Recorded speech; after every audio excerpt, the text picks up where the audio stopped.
Hey, everybody, this is Rodney O'Quinn, bass player with Foghat, and you're listening to Bruce Moore on the Brutally Delicious Podcast. One, two, three, four. The Brutally Delicious Podcast. The Brutally Delicious Podcast. The Brutally Delicious Podcast. The Brutally Delicious Podcast. And issues. How are you doing, man? Good. I'm glad you were able to take the time. Where are you at today? I'm home right now in Florida. Oh, nice. What? I live in Melbourne, which is just below Cocoa Beach on the East Coast. Oh, nice. Yeah, I used to live in St. Pete for a while. Okay, yeah, me and my wife love it over there. Yeah, it's gotten really expensive now, but Oh, yeah. we lived down there for about 18 years or so. I got you. Nice. So anyway, let's talk about Foghat. Let's talk about Foghat.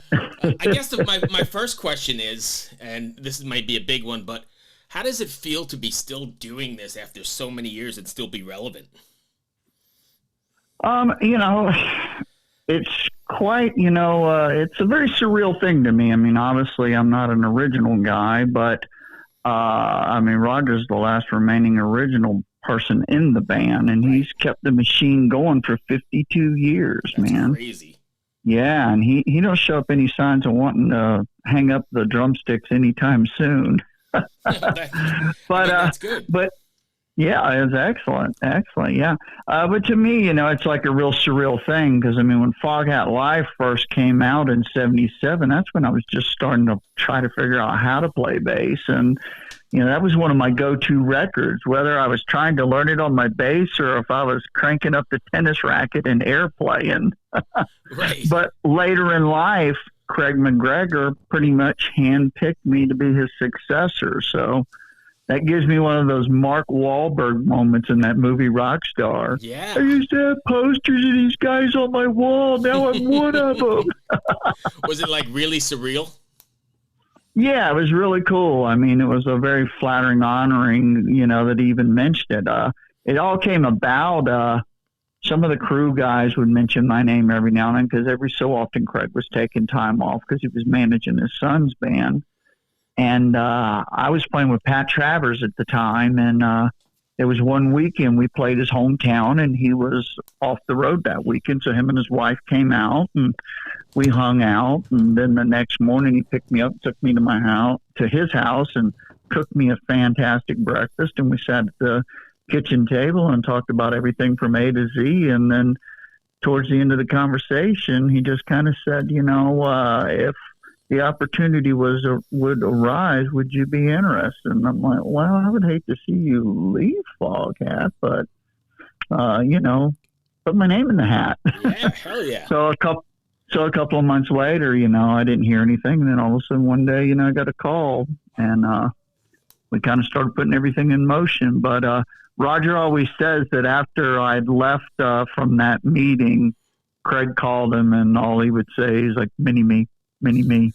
and then he would just go, just for Rodney, just give Rodney the gig. This is Nice. for Rodney. He's the guy.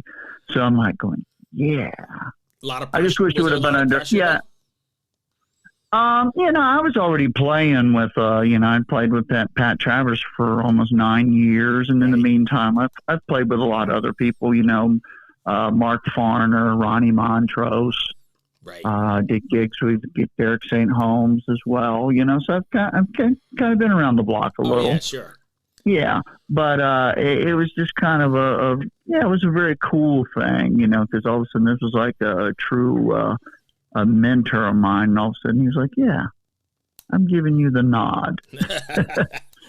So I wish it was under different circumstances. Unfortunately, it was a health issue that took him off the road, and I hate that, but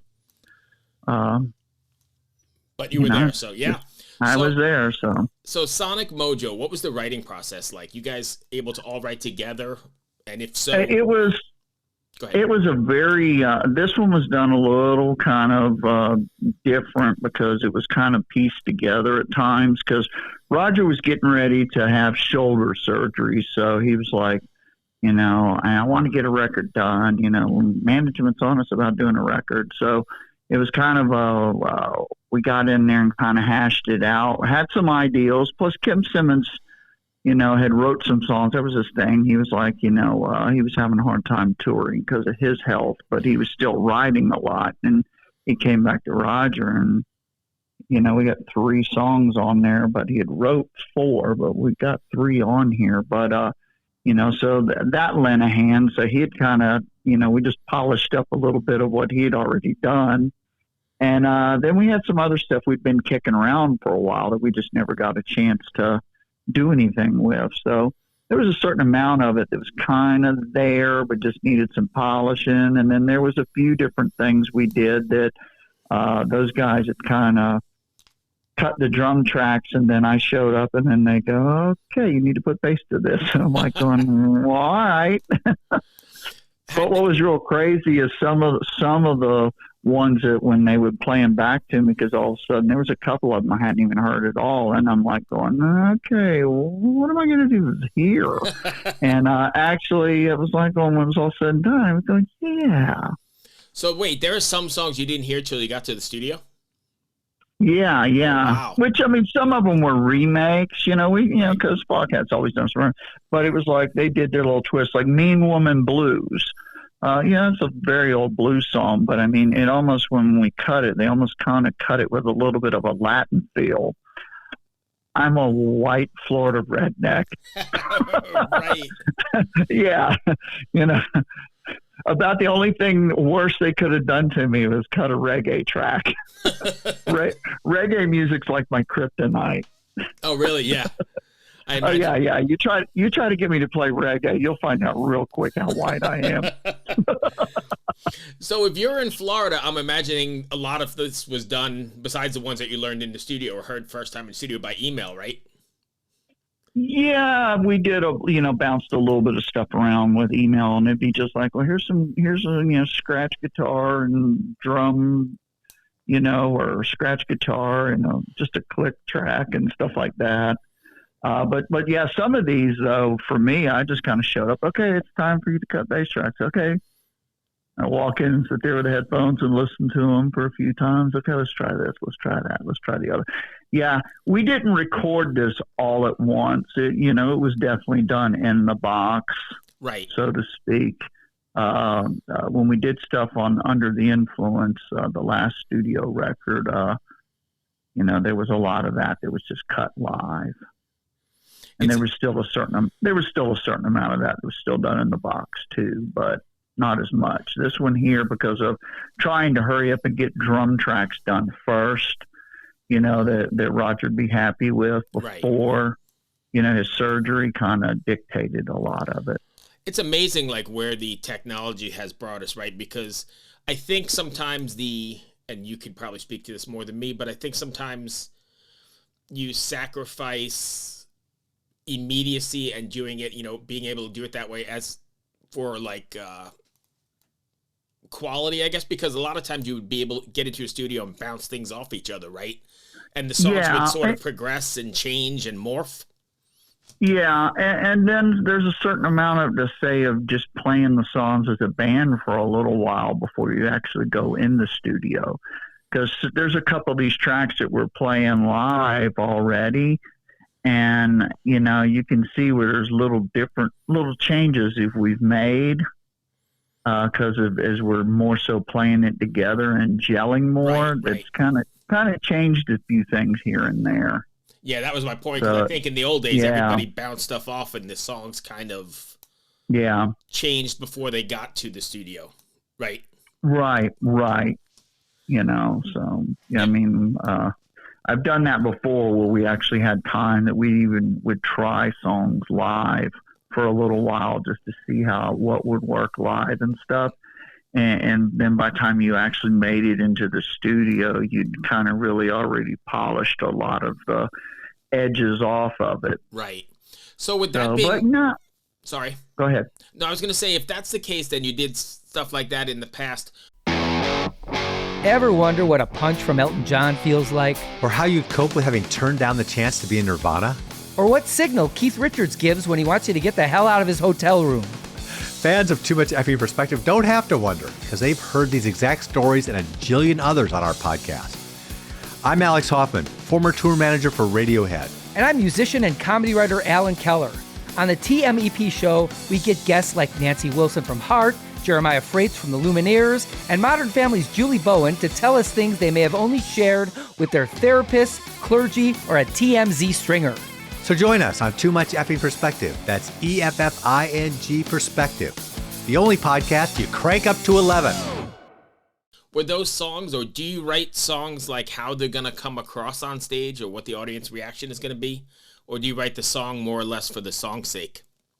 Me personally, when I write songs, I try to think in terms of how that's going to convey live. Because there's tons of songs bands write, and you'll listen to them. They're great for listening, but then you try to play them live. It just doesn't work. Right. And so I've kind of, my process is that I try to, envision, this being played live on stage and how it would, sound and feel. But then a lot of approaches as well is just, hey, I kind of got this going on and I'm digging it. What do you think about it? Yeah, we dig it. And it's just, hey, it's a song that we're happy about. Right. And we have a couple of those on the record, that we did, that it's like they sound real good and they felt good, are they song, we were quite pleased with the finished product, but is it something we would truly play live? Don't know. Right. Now that makes sense. What about, but go ahead. But there's tons of songs off of the Foghat, catalogs throughout the years that are the same way. They're great to listen to, but, just live, it's like, it just, your diehard fans would want to hear it, but, does it really move people like it does if they were just kind of sitting at home chilling and listening to it or driving around and cruising in their car? Right. Are you planning on taking this out on the road? Or are you guys out on the road already? Oh, we're always on the road, man. I'm just, yeah, we tour a little bit differently, like a lot of bands do nowadays. We do fly dates. We don't do buses no more. Right. But at that rate, literally, this past weekend, we played Thursday night in Boston, just outside of Boston at a festival. And then we played Friday night in Las Vegas. So, wow. at that rate, you can bounce. Yeah. No, so, but we're good. Yeah, we're good for about, 60 to 70 shows a year. Wow. So do you find it difficult, being of a certain age, I guess, doing 70 dates a year? Because that's still a lot, right?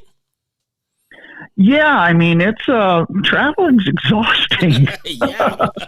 And of course, that's our joke. We don't get paid to play. We get paid to travel. Right. Wait in airports and stuff. Yeah. The playing's the fun part of it all. I didn't mind all the travel and the hectic schedule until trying to get back into the swing of doing it after the pandemic. Because when the pandemic hit, we were off the road for 16 months. And when we first started going back, it was like, oh, God, I used to enjoy this. Right. You got spoiled. Yeah. And it just seems... it just doesn't, it definitely, and well, of course, I guess that's part of getting older. Yeah, too. for sure. But none of us will say a word about it because Roger just trucks right along, not a care in the world, and, everything's great. So I was like, as long as he's good with it, I guess I can't say nothing. Right. And in the end, bands come and go so much, right? It's amazing that somebody makes it 5 years, let alone, what we say, 51. It's crazy, right? Right. And the thing is, like I said, Roger's been the constant force there. Brian Bassett has been affiliated with Foghat about 27 years. Right. He actually got into Foghat, not necessarily with Roger, because there was a point in history. Lonesome Dave went back to England. Roger kept Foghat going, and Dave was cool with it. But then when Dave came back to the States again, he just started his own thing instead of saying, hey, let's get back together. Right. And there was a point that there was almost like two Foghats. There was Foghat and there was Lonesome Dave Pevert's Foghat. Well, Brian Bassett played with Lonesome Dave.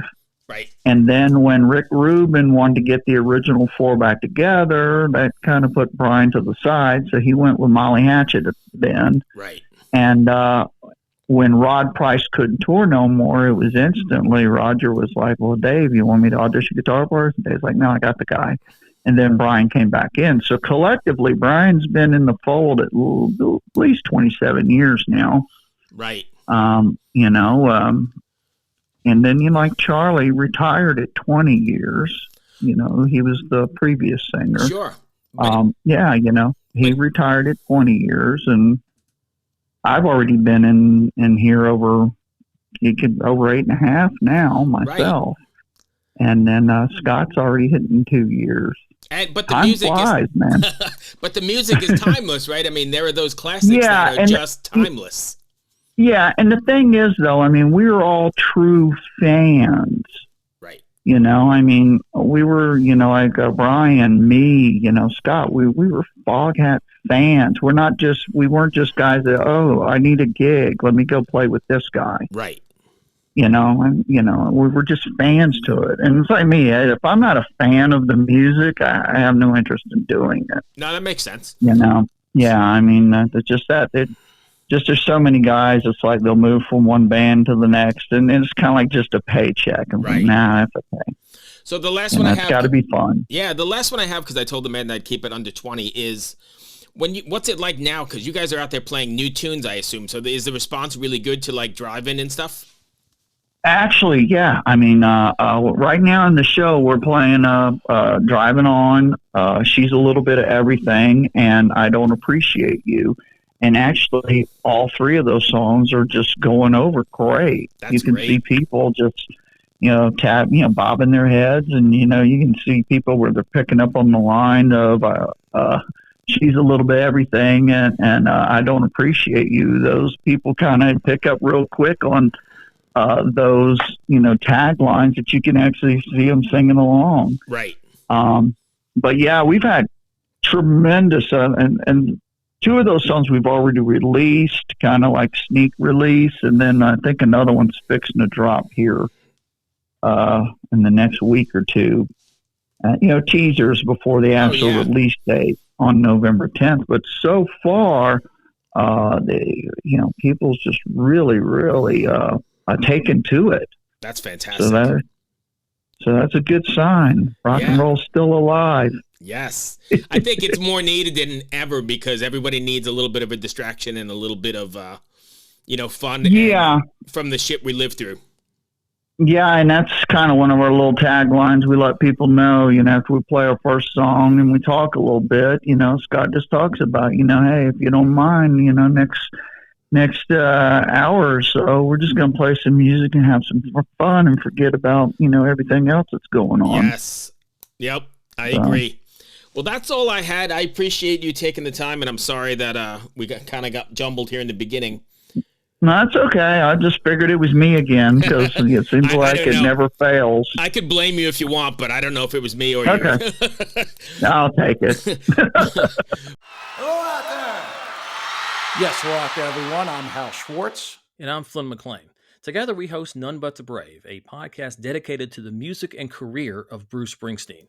Bruce and E Street Band are on tour right now for the first time in 6 years, and we're taking a detailed look at what's happening on stage in our bi-weekly episodes. We've also been recently joined by some very exciting guests, including rock journalist Warren Zanes and Stephen Hayden, Backstreet's Magazine founder Charles Cross, and Barstool's Kirk Minahan. If you're a diehard Springsteen fan, this is the show for you.